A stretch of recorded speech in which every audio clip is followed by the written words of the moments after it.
Risk లేకపోతే లైఫ్లో దొరికేది రస్క్ మాత్రమే. హే గైస్, ఎలా ఉన్నారు? మనకి చాలా సార్లు ఏంట్రా బాబు ఈ తొక్కలో జాబ్ నేను చేయలేకపోతున్నాను, ఏంట్రా జాబ్ ఎంత కష్టంగా ఉంది, నా వల్ల కావట్లేదు, ఇంత ట్రాఫిక్లో ఇంత రిస్క్ చేసుకుని జాబ్ చేయటం కంటే పానీపూరి బండి పెట్టుకోవడం బెటర్ అనిపిస్తుంది. బట్ కొన్ని జాబ్స్ తో పోల్చుకుంటే మనం చేసే ఉద్యోగాలు పెద్ద కష్టమేమి కాదు అని కూడా అనిపిస్తుంది. ఈ రోజు మనం most dangerous and risky jobs చేసే వాళ్ళ గురించి మాట్లాడుకుందాం. ఈ వీడియోలో చాలా ఇంట్రెస్టింగ్ విషయాలు ఉంటాయి, మిస్ అవ్వకుండా లాస్ట్ వరకు చూడండి. అండ్ మీరు ఇంకా మన ఛానల్కి సబ్స్క్రైబ్ కాకపోతే వెంటనే సబ్స్క్రైబ్ చేసుకుని పక్కన ఉన్న గంట సింబల్ కూడా యాక్టివేట్ చేయండి. First one, smoke jumpers. మీరు ఫైర్ ఫైటర్స్ గురించి వినే ఉంటారు. ఎక్కడ అగ్ని ప్రమాదం జరిగినా ఫస్ట్ వినిపించే పేరు, ఎక్కడ ఫైర్ యాక్సిడెంట్ జరిగినా వీళ్ళు రంగంలోకి దిగుతారు. ఇది ఫుల్ రిస్క్ తో కూడిన జాబ్. ఒకసారి స్టార్ట్ అయిన ఫైర్ ఏ డైరెక్షన్ లో మూవ్ అవుతుందో ఎవరికి ఎగ్జాక్ట్ గా తెలియదు. ఫైర్ యాక్సిడెంట్స్ చిన్నవైతే జాబ్ కొంచెం సేఫ్, కానీ కొన్నిసార్లు క్లోజ్డ్ ప్లేసెస్ లో ఫైర్ యాక్సిడెంట్స్ జరిగినప్పుడు ఫైర్ కన్నా పొగ ఎక్కువగా ఉంటుంది. దట్టంగా అల్లిన పొగలో ఏమీ కనిపించదు. అలాంటి టైంలో లోపలికి వెళ్తే బయటికి వస్తామో లేదో కూడా తెలియదు. అయినా సరే ఈ ఫైర్ ఫైటర్స్ లోపలికి వెళ్ళి ఫైర్లో చిక్కుకుపోయిన మనుషుల్ని కాపాడుతూ ఉంటారు. ఇవి జనరల్ ఫైర్ యాక్సిడెంట్స్, అంటే పీపుల్ ఎక్కువగా ఉన్న ప్లేసెస్లో జరిగేవి.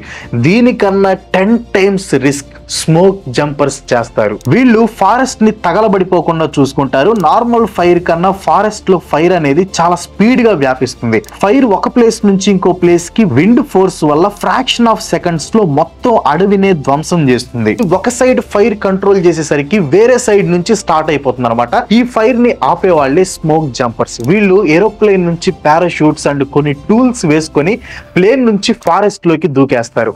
ఎంత రిస్కీ జాబ్ అంటే ఒకవేళ ఫైర్ కంట్రోల్ అవ్వకపోతే వాళ్ళకి బయటికి వచ్చే ఆప్షన్ కూడా ఉండదు. ఎందుకంటే ఫారెస్ట్ లోకి ఎలాంటి వెహికల్స్ రావడానికి ఛాన్స్ ఉండదు. అందుకే వీళ్ళు కూడా పారాషూట్స్ వేసుకొని ఆ ప్లేస్ లోకి రీచ్ అవుతారు. ఇక్కడ మీకు డౌట్ రావచ్చు, కొంతమంది మాత్రమే ఎలాంటి ఫైర్ ట్రక్స్ అండ్ వాటర్ లేకుండా అంత ఫైర్ ని ఎలా ఆపుతారని. అవును, వాళ్ళు ఫైర్ ని ఆపరు, జస్ట్ కంట్రోల్ చేయగలుగుతారంతే. ఫారెస్ట్ లో మంటలు అంత స్పీడ్ గా స్ప్రెడ్ అవడానికి మెయిన్ రీజన్ చెట్లన్నీ దగ్గరగా ఉండటం. సో వీళ్ళు ఫారెస్ట్ లో దిగిన వెంటనే జెట్ స్పీడ్ లో ఫైర్ ఏ డైరెక్షన్ లో మూవ్ అవుతుందో ఆ డైరెక్షన్ కి కొంచెం దూరంలో ఉన్న ట్రీస్ ని నరికేస్తారు. ఇలా ఫైర్ వెంటనే స్ప్రెడ్ అవ్వకుండా కంట్రోల్ చేస్తారు. వీళ్ళు కొంచెం స్లోగా వర్క్ చేసినా లేకపోతే ఎయిర్ ఫ్లో అనేది స్పీడ్ గా ఉన్నా కానీ ఫ్రాక్షన్ ఆఫ్ సెకండ్స్ లో మొత్తం కాలిపోతారు. ఇలాంటి స్మోక్ ఫైటర్స్ చాలా తక్కువ మంది ఉంటారు, ఎందుకంటే అందరూ ఇలాంటి హెవీ రిస్క్ చేయలేరు కదా.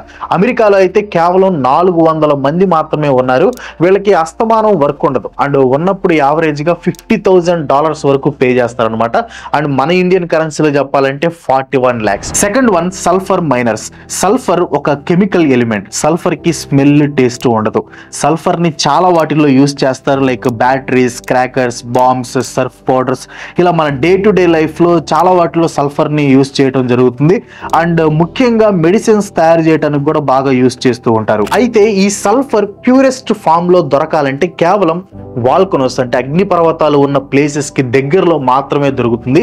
ఇండోనేషియాలో 127 యాక్టివ్ వాల్కనోస్ ఉన్నాయి కాబట్టి అక్కడ సల్ఫర్ మైనింగ్ ఎక్కువగా జరుగుతుంది. మైనింగ్ ఎలా చేస్తారంటే వాల్కనో నుంచి వచ్చే వేడికి, పొగలకి బయటికి ఎల్లో కలర్ లిక్విడ్ వస్తుందన్నమాట. అది బయట టెంపరేచర్ కి స్టోన్ లా మారిపోతుంది. అలా సల్ఫర్ తయారవుతుంది. ఈ వర్కర్స్ ఆ దగ్గరలో ఉన్న కొండలు, లోయల్లోకి వెళ్ళి ఆ సల్ఫర్ స్టోన్స్ ని బుట్టల్లో పెట్టుకొని మళ్ళీ కొండపైకి తీసుకొని వస్తారనమాట. అక్కడ చాలా వేడిగా ఉంటుంది అండ్ వాల్కనో చాలా హార్మ్ఫుల్ కెమికల్స్ ని రిలీజ్ చేస్తుంది. ఒకవేళ ఆ యాసిడ్స్, కెమికల్స్ అండ్ గ్యాసెస్ పొరపాటున పంటికి తగిలితే అక్కడికక్కడే వాళ్ళ పళ్ళు గట్టిగా అయిపోయి ఊడిపోతాయంట. అండ్ ఆ గ్యాసెస్ ని పీల్చారనుకోండి మొత్తం బాడీ, స్టమక్ అంతా చాలా పెయిన్ వస్తుంది. అండ్ అవి ఎక్కువగా పీల్చడం వల్ల చాలా మంది ప్రాణాలు కూడా పోగొట్టుకున్నారు. అలాంటి హై రిస్క్ ఎన్విరాన్మెంట్ లో వర్క్ చేయడానికి స్కిల్డ్ పీపుల్ ఎలానో రారు కాబట్టి సల్ఫర్ అంతా అక్కడ ఉండే లేబర్ వర్కర్సే చేస్తారనమాట. అలా వాళ్ళకి దొరికిన సల్ఫర్ అంతా ఎంత అయితే అంత మినిమం 40 kgs నుంచి 70 to 100 kgs వరకు కొండపైకి తీసుకొచ్చి వాటిని అమ్ముకుంటూ ఉంటారు. ఆ సల్ఫర్ ని ఇండస్ట్రీస్ అన్ని వర్కర్స్ దగ్గర నుంచి కలెక్ట్ చేసి ట్రక్కుల్లో తీసుకెళ్తారు అనమాట. అలా కొండెక్కేటప్పుడు కాలు కొంచెం పక్కకి వెళ్ళినా ఇంకా అంతే సంగతులు. అలా రిస్క్ చేసి ఇంత హార్డ్ వర్క్ చేస్తే వాళ్ళకి రోజుకి $1,200 వరకు వస్తుంది అనమాట. వాళ్ళు చేసే రిస్కీ జాబ్ కి ఇది చాలా తక్కువ. Third one, crocodile or alligator బ్రెజిలర్స్. మొసళ్ళకి నీటిలో ఉంటే కొండంత బలం ఉంటుంది, అదే భూమిపైకి వస్తే వాటికి బలం తగ్గిపోతాయని అంటూ ఉంటారు. అదే క్రోకోడైల్ జూలో మాత్రం చాలా సైలెంట్ గా ఉంటాయి. థాయిలాండ్ లోని ఒక జూలో క్రోకోడైల్ షో చాలా ఫేమస్ అన్నమాట. ఈ జూలో క్రోకోడైల్ నోట్లో చేతులు పెడతారు, తలకాయలు పెడతారు, ఐవరికే పెడతారు, ఇంకేం పెట్టరు. కానీ ఆ క్రోకోడైల్ ఏమీ చేయదు. ఇప్పటి వరకు మనం చూసిన అన్ని జాబ్స్ లో రిస్క్లు అనేవి కావాలని వచ్చినవి కాదు, అవి డ్యూటీ ప్రకారం వచ్చాయి. కానీ ఈ జూలో మాత్రం వర్క్ అలా కాదు, డైరెక్ట్ గా వీళ్ళే రిస్క్ కి ఎదురు వెళ్తూ ఉంటారు. డేంజర్ అని తెలిసినా కూడా క్రోకోడైల్ నోట్లో తల పెడుతున్నారు. ఒకసారి పొరపాటున అది హెడ్ క్లోజ్ చేస్తే ఖతం, by by, Tata, good bye, Gaya. దీనికోసం వీళ్ళు చాలా ట్రైనింగ్ తీసుకోవాలి అండ్ టెక్నిక్స్ నేర్చుకోవాలి. వీళ్ళని మనం బాగా డిస్కవరీ ఛానల్స్ లో చూస్తూ ఉంటాం. స్టీవ్ ఇర్విన్, ఇతను కూడా మొసళ్ళతో ఆడుకుంటూ ఉంటాడు. డిస్కవరీ ఛానల్లో వచ్చే వైల్డ్ లైఫ్ లో మీరు ఇతన్ని చూసే ఉంటారు. క్రోకోడైల్ స్టంట్స్ కి చాలా ఫేమస్ అయిన వ్యక్తి అనమాట. ఇతన్ని క్రోకోడైల్స్ ఏం చేయలేదు, కానీ స్ట్రింగ్ రే అనే చాప చేతిలో చనిపోయాడు. Number 4, HV cable inspectors. HV cable inspectors అంటే కేబుల్స్ ని మెయింటెనెన్స్ అండ్ రిపేర్ చేస్తూ ఉంటారు. హెచ్వి అంటే హై వోల్టేజ్. మన ట్రాన్స్మిషన్ టవర్ కి మధ్యలో ఉండే వైర్స్ ని హెచ్వి కేబుల్స్ అంటారు.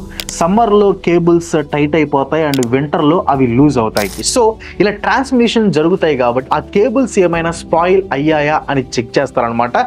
ఈ వైర్స్ చాలా పెద్దగా, థిక్ గా, హైట్ లో ఉంటాయి. ఇవి డైరెక్ట్ గా పవర్ స్టేషన్ నుంచి సిటీస్ కి, విలేజెస్ కి కరెంట్ సప్లై చేస్తాయి అనమాట.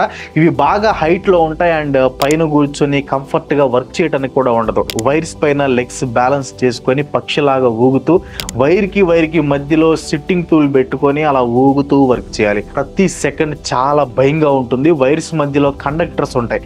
అవి ఏమైనా డ్యామేజ్ అయితే పాతవి తీసేసి ఆ ప్లేస్ లో కొత్తవి పెట్టాలి అండ్ అవి చాలా వెయిట్ ఉంటాయి. సో అవి ఏ మాత్రం బ్యాలెన్స్ మిస్ అయినా ఈ కేబుల్ ఇన్స్పెక్టర్స్ కి చాలా ప్రమాదం జరుగుతుంది. వాళ్ళు అంత హైట్ లో లోడ్ బ్యాలెన్స్ చేసుకుంటూ ఉన్నా కూడా వాళ్ళ కాన్సన్ట్రేషన్, ఫోకస్ అంతా కేబుల్స్ అండ్ వాళ్ళ వర్క్ పైన ఉండాలి. ఫోకస్ మిస్ అయితే అటు నుంచి అటు పైకి పోతారు. Number 5, under water welders. వీళ్ళు అండర్ గ్రౌండ్ లో ఉన్న ఎక్విప్మెంట్స్, పైప్ లైన్స్ లాంటివి రిపేర్ చేస్తూ ఉంటారు. ఈ పైప్ లైన్స్ నార్మల్ రేంజ్ కన్నా ఇంకా డెప్త్ లో ఉంటాయి. ఆల్మోస్ట్ 1300 ఫీట్ డెప్త్ ఉంటాయి. అంత లోతుకు వెళ్ళి అక్కడ ప్రాబ్లం ఏం వచ్చిందో చూసి దాన్ని వెల్డింగ్ చేయటం చాలా కష్టమైన పని. అండ్ ఆ లోతులో చాలా ప్రమాదకరమైన చేపలు, సముద్రపు జీవులు ఉంటాయి. అండ్ అక్కడ వర్క్ చేయాలంటే ఆ ప్లేస్ అంతా కనిపించేలా చాలా పెద్ద లైట్స్ ని ఆన్ చేయాలి. సో ఆ లైట్స్ కి అట్రాక్ట్ అయ్యే సొర చేపలు లాంటివి తరచుగా వస్తూ ఉంటాయి. సో జాగ్రత్తగా అవి వచ్చినప్పుడు లైట్స్ ఆఫ్ చేసి మళ్ళీ స్లోగా లైట్ ఇంటెన్సిటీని పెంచాలి. అండ్ ఇలా చేసే టైంలో అసలు టెన్షన్ పడకూడదు. ఎందుకంటే టెన్షన్ పడితే బాడీలో బ్లడ్ ఫ్లో పెరుగుతుంది. అక్కడ టెంపరేచర్ చాలా చాలా తక్కువ ఉంటుంది. సో అలా హడావిడిలో స్విమ్ చేస్తే వాటర్లో ప్రెషర్ పెరిగి నైట్రోజన్ పెరిగిపోతుంది. అలా బయట ఉండే నైట్రోజన్ ని మన బాడీ ఇమీడియట్ గా అబ్జర్వ్ చేసుకుంటుంది. ఇలా జరగటం వల్ల బబుల్స్ ఫామ్ అవుతాయి. ఈ బబుల్స్ బ్లడ్ లోకి వెళ్ళి వెంటనే సిక్నెస్ వస్తుంది. అండ్ ఆ టైంలో వాటర్ లో ఎలాంటి ట్రీట్మెంట్ కూడా ఉండదు. దీని వల్ల చాలా మంది ప్రాణాలు కూడా పోగొట్టుకున్నారు. And 6th one, logging workers. Logging workers అంటే చెట్లు నరికేవాళ్ళు. US Bureau of Labor Statistics ప్రకారం వరల్డ్స్ మోస్ట్ డేంజరస్ జాబ్ ఇదే. ఈ వర్కర్స్ లో 2 టైప్స్ ఉంటారు. ఫస్ట్ వన్, జనరల్ గా ఏదైనా చెట్ల వల్ల ఎవరైనా ఇబ్బంది పడుతుంటే లేదా గవర్నమెంట్ రోడ్స్, ఎలక్ట్రిక్ పోల్స్ కోసం చెట్లను కట్ చేయించేవారు. అండ్ సెకండ్ టైప్, ఈ చెట్లను కొట్టి ఇండస్ట్రీస్ కోసం లైక్ వుడ్, పేపర్, కార్డ్బోర్డ్ వీటి కోసం ఆ ట్రీస్ ని ఒక ప్లేస్ నుంచి ఒక ప్లేస్ కి ట్రాన్స్పోర్ట్ చేస్తారు. ఇది ఇంకా రిస్క్. ఫస్ట్ టైప్ లో కొంచెం జనసంచారం ఉన్న ప్లేసెస్ లో ట్రీస్ కట్ చేస్తారు. ఇన్ కేస్ ఏమైనా అయితే ఇమీడియట్ గా ట్రీట్మెంట్ అందే ఆప్షన్ అయినా ఉంటుంది. అయినా కూడా రిస్కే compare to many jobs. But ఈ సెకండ్ టైప్ లో రిస్క్ చాలా ఎక్కువ ఉంటుంది. ఎందుకంటే వీళ్ళు అడవుల్లో, కొండల్లో, హిల్ ప్లేసెస్ లో చిన్న ట్రీస్ నుంచి కొన్ని అరుదైన ట్రీస్ ని చాలా పై నుంచి కట్ చేసుకుంటూ వస్తారు. అండ్ ఆ కటింగ్ కోసం మిషనరీ కూడా ఎంతో దూరం తీసుకెళ్ళాలి. అండ్ అంతేకాదు, ట్రీస్ పొరపాటున అవి పడాల్సిన ప్లేస్ లో కాకుండా బై మిస్టేక్ విరిగిపోయి వాళ్ళపైనే పడినా కూడా చాలా ఇంజురీస్ అవుతాయి. ఆ ఫారెస్ట్ హిల్స్ లో ఒకవేళ ట్రీస్ నుంచి కింద పడిన అడవిలో ఏదైనా పులో, సింహం, అది కూడా కాదు, ఫారెస్ట్ లో ట్రీస్ పైన ఉండే చిన్న చిన్న పురుగులు కూడా పాయిజనస్ గా ఉంటాయి. అవి టచ్ చేస్తే చాలు ఎలాంటి ట్రీట్మెంట్ దొరక్క అక్కడికక్కడే చనిపోతారు. సింపుల్ గా దిక్కు లేని చావు చేస్తారనమాట. అండ్ ఈ ట్రీస్ కటింగ్ జాబ్ చేసి యావరేజ్ గా 1,00,000 మంది వర్కర్స్ లో 132 మంది చనిపోతున్నారంట. ఇలా ఎంతో కష్టపడి కట్ చేసిన ట్రీస్ ని ఇండస్ట్రీస్ వాళ్ళు యూజ్ చేసుకొని మిలియన్స్ ఆఫ్ డాలర్స్ సంపాదిస్తే ఇంత రిస్క్ చేస్తున్న వర్కర్స్ కి కూడా హై శాలరీ ఉంటుంది అనుకుంటే పప్పులో కాలేసినట్లే. యావరేజ్ గా వీళ్ళ శాలరీ వచ్చేసి 100లోనో 1000లోనో మాత్రమే ఉంటుంది. 7th one iron construction workers. ఆకాశాన్ని అంటే ఎన్నో అందమైన భవనాలు, టవర్స్ మనం రెగ్యులర్ గా చూస్తూ ఉంటాం, కానీ అవి అంత హైట్ కి కట్టడం ఎంత కష్టమో మనం ఎప్పుడూ చూడం. అలా అంత హైట్ లో భయం వేస్తున్న వర్క్ చేయడం ఈ కన్స్ట్రక్షన్ వర్కర్స్ కే సాధ్యం. హైట్ లో కొంత సేఫ్ ప్లేస్ లో కింద కనిపించకుండా వర్క్ చేయడం వేరు, కానీ క్రేన్స్ పైన ఉన్న ఐరన్ మిల్స్ దగ్గర ఇలా పని చేయటం ఆలోచిస్తేనే భయం వేస్తుంది. అంత హైట్ నుంచి పడ్డారంటే ప్రాణాలు గాల్లోనే పోతాయి. ఇంత హార్డ్ ప్లేసెస్ లో వర్క్ చేస్తున్న వాళ్ళకి శాలరీస్ యావరేజ్ గా 20,000 నుంచి 30,000 రూపాయల వరకు ఉండొచ్చు. Number 8 miners, tunnel workers. Coal mining, underground tunnel construction. Names ఉన్నంత కూల్ గా వీళ్ళ జాబ్ ఉండదు. రిస్క్ ఎప్పుడు వీళ్ళని అంటి పెట్టుకొని ఉంటుంది. బొగ్గు గనుల కోసం భూమి లోపల చాలా లోతుకు తవ్వుకుంటూ పోతారు. తర్వాత టన్నెల్స్, లిఫ్ట్స్ ద్వారా వర్కర్స్ లోపలికి వెళ్ళి వర్క్ చేయాలి. ఇది చాలా రిస్క్ తో కూడుకున్న పని. అంత లోతులో ఏదైనా ప్రమాదం జరిగితే ఇంకేం ఉండదు, అక్కడతోనే క్లోజ్. ఇలాంటి ఇన్సిడెంటే 2023 దివాళీ టైంలో ఉత్తర కాశీలో జరిగింది. టన్నెల్స్ లో వర్క్ చేస్తుండగా సడన్ గా టన్నెల్ కూలిపోయింది. చాలా లక్కీగా వర్కర్స్ ఉన్న ప్లేస్ లో గ్యాప్ వచ్చి వాళ్ళు ఎటు వెళ్ళడానికి లేకుండా మిగతా టన్నెల్ అంతా కూలిపోయిందనమాట. ఇలా ఆ టన్నెల్లో 41 మంది ఇరుక్కుపోయారు. తర్వాత 17 రోజులు గవర్నమెంట్ ఎక్స్పర్ట్స్ అందరూ కలిసి వాళ్ళని సేఫ్ గా బయటకు తీసుకొని వచ్చారనమాట. వాళ్ళు ఎలా ఎంతమందిని సేవ్ చేశారో, అసలు ఆ ఇన్సిడెంట్ ఎలా జరిగింది, 17 రోజులు వాళ్ళు అండర్ గ్రౌండ్ లో ఏం చేశారో నేను ఆల్రెడీ ఒక వీడియో చేశాను. ఇంట్రెస్ట్ ఉంటే ఖచ్చితంగా చూడండి. ఇలా ఎంత ప్రాణాలు రిస్క్ లో పెట్టి ఈ వర్కర్స్ అండర్ గ్రౌండ్ లో చాలా కష్టపడతారు. మైనింగ్ చేసే అప్పుడైతే ఆ అండర్ గ్రౌండ్ నుంచి కొన్ని హార్మ్ఫుల్ గ్యాసెస్ వస్తాయి. అలా అవి పీల్చడం వల్ల ప్రాణాంతకమైన వ్యాధులు కూడా వస్తాయి. ఇంతేకాదు వీళ్ళు అస్తమానం అండర్ గ్రౌండ్ లో క్లోజ్డ్ టన్నెల్స్ లో ఉండటం వల్ల బ్రీతింగ్ ఇష్యూ వచ్చే ఛాన్స్ కూడా ఎక్కువ ఉంటుంది. అండ్ వీళ్ళ శాలరీ స్ట్రక్చర్ వచ్చేసి రోజుకి 150 నుంచి 500 రూపాయల వరకు ఉంటుంది. 9th one sky diving drivers. చాలా మంది ఫన్ కోసం అలా ప్రశాంతంగా వెళ్తున్న ఏరోప్లేన్ నుంచి దూకేస్తారు, జస్ట్ సరదా కోసం. ఇండియాలో ఇలాంటివి తక్కువ, కానీ ఫారిన్ కంట్రీస్ లో ఈ కల్చర్ బాగా ఉంటుంది. ఈ స్కై డైవింగ్ లో చాలా మంది ప్రాణాలు పోగొట్టుకుంటున్నారు. యాక్చువల్ గా స్కై డైవింగ్ ఫన్ కోసమే, అదేమి జాబ్ కాదు.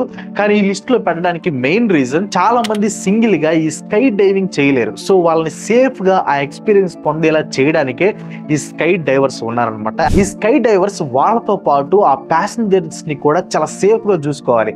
చాలా సార్లు ఆ ప్యాసింజర్స్ భయపడి కదిలిపోవడం వల్ల ఒక సైడ్ వెళ్లాల్సిన పారాషూట్ ఇంకో సైడ్ కి వెళ్ళిపోతుంది. దాంతో హ్యాండిలింగ్ కష్టం అయ్యి బాగా ఇంజురీస్ అవుతాయి. కొన్ని సార్లు అయితే వీళ్ళు రిమోట్ ప్లేసెస్ లో చిక్కుకొని పోతారు. లెగ్స్, హ్యాండ్స్, బ్రెయిన్ ఇంజురీస్ చాలా జరుగుతూ ఉంటాయి. ఈ స్కై డైవింగ్ చేసే వాళ్ళకి శాలరీ కూడా మంచిగానే ఉంటుంది. ఇది మోస్ట్లీ ఫన్ కోసం చేస్తారు కాబట్టి టూరిస్టులు ఎక్కువగానే పే చేస్తారు. ఇప్పుడు మనకి బాగా తెలిసిన కొన్ని రిస్కీ జాబ్స్ గురించి మాట్లాడుకుందాం. ఇప్పుడు నేను చెప్పబోయే జాబ్స్ అన్ని మీకు బాగా తెలుసు, కానీ అవి రిస్కీ అని మనం గుర్తించాం. Number 10 municipality and drainage workers. వీళ్ళు మన దేశానికి చేస్తున్న హెల్ప్ అంతా ఇంత కాదు. డ్రైనేజీలన్నీ అండర్ గ్రౌండ్ లో ఉంటాయి. ఏమైనా స్టక్ అయితే ఆ దారుణమైన కంపంతా భరించి అవి క్లీన్ చేయాలి. మనం రోడ్స్ పై పడేసిన చెత్త అంతా తీసుకొని డంప్ యార్డ్ వరకు ఆ స్మెల్ ని తట్టుకుంటూ తీసుకుని వెళ్ళాలి. కొన్నిసార్లు డ్రైనేజ్ క్లీన్ చేయడానికి అండర్ గ్రౌండ్ కి వెళ్ళినప్పుడు చెత్త డీకంపోజ్ అయ్యి కొన్ని హార్మ్ఫుల్ కెమికల్స్ రిలీజ్ చేస్తుంది. ఆ స్మెల్ వల్ల అక్కడికక్కడే స్పృహ కూడా తప్పిపోతారు. ఇలాంటి హార్మ్ఫుల్ స్మెల్స్ ఎక్కువగా పీల్చడం వల్ల వాళ్ళకి హెల్త్ ఇష్యూస్ కూడా వస్తాయి. వాళ్ళు ఉండటం వల్లే మన పరిసరాలు క్లీన్ గా ఉన్నాయి. వాళ్ళు ఒక 1 రోజులు రెస్ట్ తీసుకుంటే దేశం అంతా వరస్ట్ అయిపోతుంది. కోవిడ్ టైంలో కూడా వీడు లేకపోతే కోవిడ్ ఇంకా భయంకరంగా ఉండేది. Number 11 doctors. వీళ్ళ దగ్గరికి రోజు ఎంతో మంది పేషెంట్స్ వస్తూ ఉంటారు. కొంతమందికి నార్మల్ డిసీజెస్ ఉంటాయి, కొంతమందికి అంటు వ్యాధులు ఉంటాయి. ఇలా ఈజీగా స్ప్రెడ్ అయ్యే డిసీజెస్ వచ్చిన వాళ్ళని కూడా వీళ్ళే సేవ్ చేయాలి. ఆ సేవ్ చేసే ప్రాసెస్ లో డాక్టర్స్ కూడా ఇన్ఫెక్ట్ అవ్వచ్చు. దీనికి main example viral fevers and Covid టైంలో చాలా మంది డాక్టర్స్ ఎంత రిస్క్ చేశారో మనం ఆల్రెడీ చూసాం. కొన్ని రిస్కీ ఆపరేషన్స్ కూడా ఉంటాయి. వీళ్ళ ప్రాణాలకి తెగించి మరి పేషెంట్స్ ప్రాణాలని కాపాడుతూ ఉంటారు. అందుకే డాక్టర్స్ ని దేవుడితో సమానంగా చూస్తారు. ఒక హిందూ ఈశ్వరుని మొక్కుతాడు, ఒక ముస్లిం అల్లా కోసం నమాజ్ చేస్తాడు, క్రిస్టియన్ యేసు ప్రభువునే ఆరాధిస్తాడు. కానీ అన్ని మతాల వాళ్ళు చేతులెత్తి మొక్కేది మీ డాక్టర్లకి. Number 12 last but not the least software engineers. Software job అంటే అంత ఎంజాయ్మెంట్, పార్టీలు, టీమోటింగ్లు, కలరింగ్లు చాలా ఉంటాయి కదా, దీంట్లో రిస్కే ఉంది అంటారా? ఉంటుంది. దీంట్లో ఎంత ఫిజికల్ రిస్క్ ఉంటే ఎంత మెంటల్ రిస్క్ ఉంటుంది. ఎక్కువసేపు కూర్చోవటం వల్ల నెక్ బ్యాక్ పెయిన్, ఎక్కువసేపు కంప్యూటర్ చూడటం వల్ల కళ్ళు నొప్పి, ఎక్కువసేపు వర్క్ చేయడం వల్ల ఇన్సోమ్నియా వస్తుంది, హెడ్ఏక్ వస్తుంది, ఫిజికల్ యాక్టివిటీ లేక వెయిట్ పెరుగుతారు, డిప్రెషన్, స్ట్రెస్ ఎక్కువై జుట్టుడిపోతుంది, అంతే కూర్చొని ఉండటం వల్ల లేజినెస్ పెరుగుతుంది, బీపీ పెరిగి హార్ట్ ప్రాబ్లమ్స్ వస్తాయి. పేరుకే మంచి ప్యాకేజ్, ఈఎంఐలు, రెంట్లు, మెయింటెనెన్స్ మొత్తం పోతే ఇంట్లో మిగిలేది గార్బేజే. కంపెనీ వాడేసే ముష్టి హైక్ కోసం గంటలు పని చేయాలి, తర్వాత ప్రమోషన్ కోసం అని, ఆన్సైట్ కోసం అని గొడ్డు చాకరీ చేయాలి. సరే ఇంత కష్టపడ్డాం కదా, జాబ్ సెక్యూరిటీ ఉంటుందంటే జాబ్ ఎప్పుడు పోతుంది ఎవరికి తెలియదు. సాఫ్ట్వేర్ జాబ్ అంటే ఎంజాయ్మెంట్లు, ఇంక్రిమెంట్లు కాదు, నరకంతో చేసుకునే అగ్రిమెంట్. మహేష్ బాబు రావాలి, ఎన్టీఆర్ రావాలి, రామ్ చరణ్ రావాలి, తర్వాత వచ్చి బాలయ్య బాబు రావాలి. ఇందులోకే మొత్తం అందరూ సబ్స్క్రైబ్ చేయాలి, అందరూ సబ్స్క్రైబ్ చేయాలి. నేను అది కోరుకుంటున్నాను నిజంగా. మరి వీళ్ళకి ఎప్పుడు అర్థమవుతుందో లేదంటే తెలియదు కానీ అందరూ వచ్చి సబ్స్క్రైబ్ చేయాలి నిజంగా. లేదంటే ఒక మంచి ఛానల్ మిస్ అయిపోతారు. ఇలాంటి ఛానల్ దొరకదు, మళ్ళీ వీళ్ళకి దొరకడు, వీళ్ళకి కనబడరు కూడా. ఇలాంటి ఛానల్ దొరకదు. వీళ్ళందరూ వచ్చి ఇప్పుడు ఈయన సపోర్ట్ చేయాలి. అది ఎవరవని అవసరం జగన్ గారు కూడా సబ్స్క్రైబ్ చేయాలి. నిజంగా ఆల్మోస్ట్ టోటల్గా ఆంధ్రప్రదేశ్, తెలంగాణ మొత్తం, ఇండియా మొత్తం సబ్స్క్రైబ్ చేయాలి.